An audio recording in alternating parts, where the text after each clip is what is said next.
The legend of Sleepy Hollow conjures images of the headless horseman thundering through the mist and a brave schoolteacher standing up against him. But did you know that this small town in New York was also once a hotbed for witchcraft accusations? Today, we'll unearth the horrifying tale of Sleepy Hollow's forgotten witch trials. Tucked away in the suburban sprawl of present-day Westchester County, New York, the village of Sleepy Hollow is steeped in history. Founded in 1683, it was initially called North Tarrytown and was a part of the vast Phillipsburg Manor. The area, however, soon developed its own identity, and by the mid-18th century, it had become known as Sleepy Hollow. In 1765, the community was thrown into turmoil when a series of unfortunate events struck. Accusations of witchcraft and sorcery began to spread like wildfire, turning neighbor against neighbor in a maelstrom of fear and suspicion. At the heart of the chaos stood one woman, Margaret Rose, a healer and midwife who was well respected in the community. She was a regular at the local church and even served as an election inspector, a position of trust given only to those deemed respectable members of society.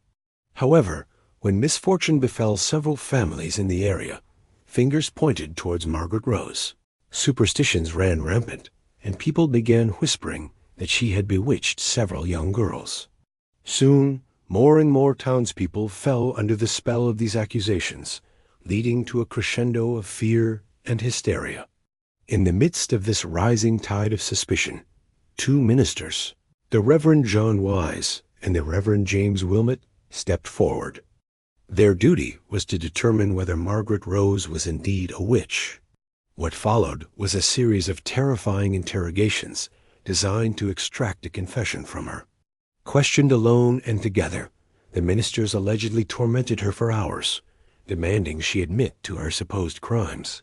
Despite her steadfast denials, they persisted, even resorting to having her bound in a chair to make her more compliant. As the pressure mounted, Margaret Rose finally confessed to the horrific charges against her.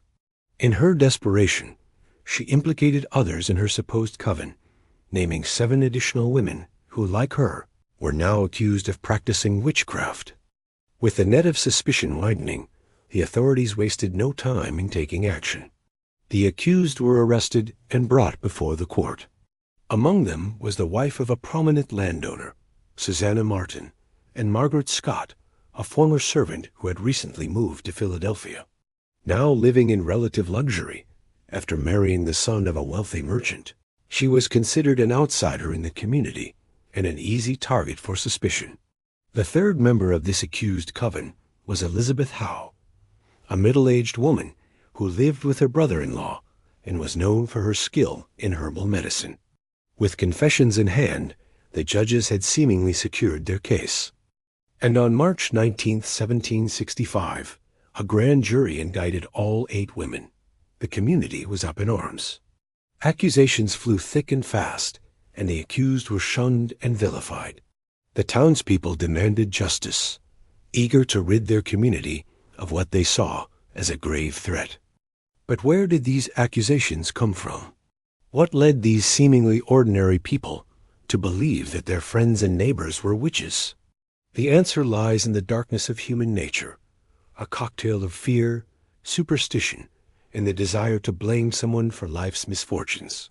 In the absence of scientific understanding, people turned to the supernatural to explain illness and death. And when faced with tragedy, they desperately sought someone to blame.